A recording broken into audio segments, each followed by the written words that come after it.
Hello friends, and welcome back to my channel. So it is week 4 of the Three Rivers Pantry challenge, and my videos are going to get shorter from this point on because we are creatures of habit, as I've said before, and we will eat the same thing week after week after week. And I know you don't want to see that. So what I'm going to show is dishes that I haven't previously shown. So for this week, this is what we had. So I don't know if I've mentioned it before, but I'm making a concerted effort to try to pare down my freezers. So for tonight's meal, I made a plain white rice, and I did flavor it up with some drippings off of the ham we have for Christmas that I pulled out of the freezer. I did carrots, and I just sprinkled some seasonings on them. And then I found 2 big chicken breasts in the freezer, and I sliced them into 3 each, and it was enough so everybody had a piece. And this is hubby's plate, so he got 2. And I also did just a gravy for the top with some onions and mushrooms. So since we are still knee-deep in soup season, I am making some sweet potato rolls to go with the soup for tonight's dinner, and I am going to make enough soup for tonight and tomorrow night, so we'll have leftovers that we can use tomorrow night. So these are sweet potato rolls, and if you want to see the full recipe and exactly how I make them, if you look at the video before this, I posted it on Friday, and it goes step by step everything I did for these sweet potato rolls, as well as the recipe there.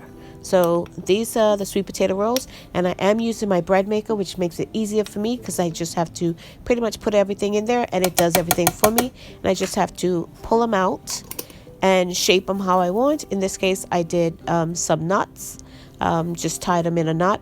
I'm prepping my oven here, and it's going to go in the oven and I'll be set.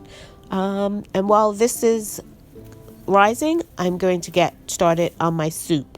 And tonight's soup, I'm going to try to make lasagna soup. Now I have another strain tomatoes here. I have some broth. I have some of my tomato juice. And I have some olive oil. I have a whole lot of seasonings, oregano, Italian seasoning. And then the 3 ones I like to use up every day: onion, garlic, and my table salt. Well, my table seasoning. I got salt, I got an onion from last year's garden, I got a garlic from last year's garden, and I've got some urban roadkill, as I call it, but I'll explain that if you want. Some cream cheese from the freezer, so I got 2 things from the freezer for this meal, and I'm going to use this to thicken up the heavy cream it calls for. So hopefully this will work together. And I have my package of lasagna noodles, and this is what I'm going to be using to make my lasagna soup, pantry style. So in my fridge, I found some mushrooms left over from last night's dinner, so I'm going to chop them up and put them in the soup. And I also found some water off of the veg, and I'm going to use that as well. So I have out my, I believe it's a 6-quart Dutch oven. I'm not exactly sure, there's no markings on it. And I'm putting about 3 tablespoons or so of olive oil in it. It's already heated. So I want to get my urban roadkill browned up before I add any other ingredients, and it's still frozen even though I had it in the sink with some water for several hours. I'm just going to turn this down to low and get it defrosted and starting to brown before I add any other ingredients to it. So now that most of my urban roadkill is defrosted, there is another chunk in there, but I'm not worried about that. It's going to defrost as it goes along. But now that most of it is defrosted, I'm going to start layering in the rest of my flavors.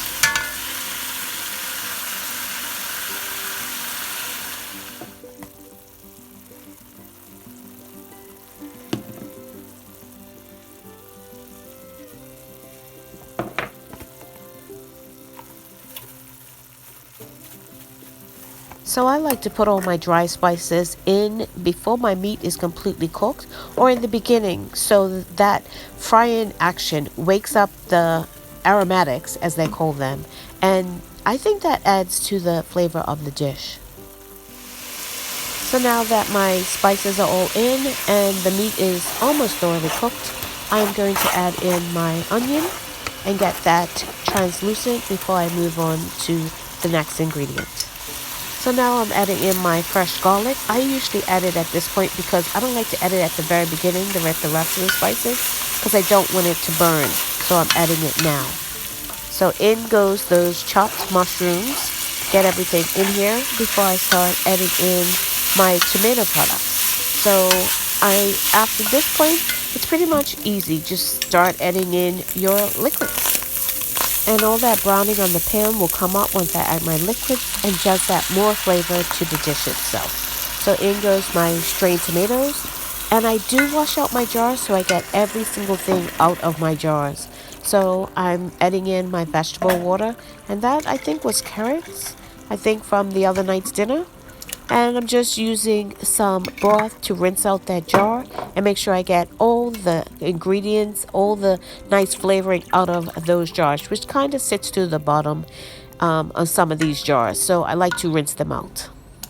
So in goes my jar of broth. At this point, I see I do not have enough. So what I did was I got another jar of broth and then I topped it off with some water. This is the water here. And then I did after this add in another jar of broth to bring it up to the level I wanted to before I added in my diced tomatoes. The recipe actually called for crushed tomatoes, but I wanted to put in diced tomatoes because we like a thicker, chunkier soup. Don't forget, wash out your cans. I did wash out these cans because I want to get every single last goodness out of them. So this is my secret ingredient. Sometimes I use brown, sometimes I use white, and it cuts the acid of the tomato products, and I just use a little bit of sugar.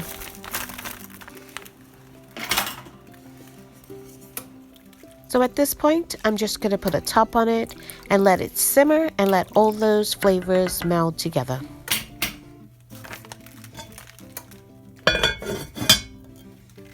So here is the heavy cream alternative I came up with.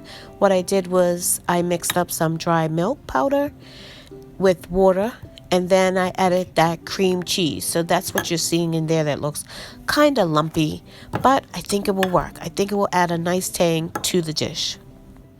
So here are the sweet potato rolls out of the oven, and I'm just going to run some butter over the top of them just to add a little bit of buttery taste to them, and they smell so good.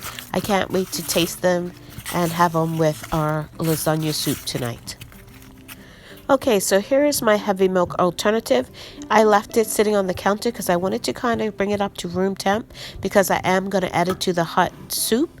And it has thickened up slightly, and I think it should be good to go in. Hopefully it won't curdle or anything like that. So it's the dry milk powder mixed with water and the cream cheese that I got out of my freezer. Okay, so my soup has been simmering. It reduced down. I did drop a bay leaf in it. I'm going to take that out because sometimes I forget. So make sure I get that out of there. And I'm going to whisk in my heavy cream alternative because I think it would be easier to do it now while I don't have the noodles in, and whisking it in would be a lot easier before I add the noodles. And I won't have to contend with trying to whisk the heavy cream in while my noodles are in there. And then once I get this in, I'm going to drop my noodles in to cook. So now I've got all my heavy cream whisked in, and now I'm adding in my noodles, and I'm just going to break them up. And see how I'm breaking them up over my soup pot? Don't do that. The soup actually splashed up and burnt the back of my hand, and I don't want that to happen to you. So break them up in a bowl or something else and then just pour them in. That's what I did afterwards, but I did at the expense of the back of my hand, and it did hurt. But the soup was delicious, and we enjoyed it for the next couple of nights. And here are the sweet potato dinner rolls that we had with it, and they were delicious. So we do this once, probably about every 2 or 3 months or so. Dinner is breakfast, or breakfast for dinner. And tonight was cheesy scrambled eggs, sausages, and toast. Sometimes we do waffles, sometimes we do bacon and pancakes. It all depends on what we are feeling for that particular night. But tonight was eggs, sausages, and toast. And it was breakfast for dinner. Thank you so much for watching. If you haven't subscribed, please subscribe. And click that notification bell to be notified when I upload videos. God bless, and remember, stay safe and keep prepping.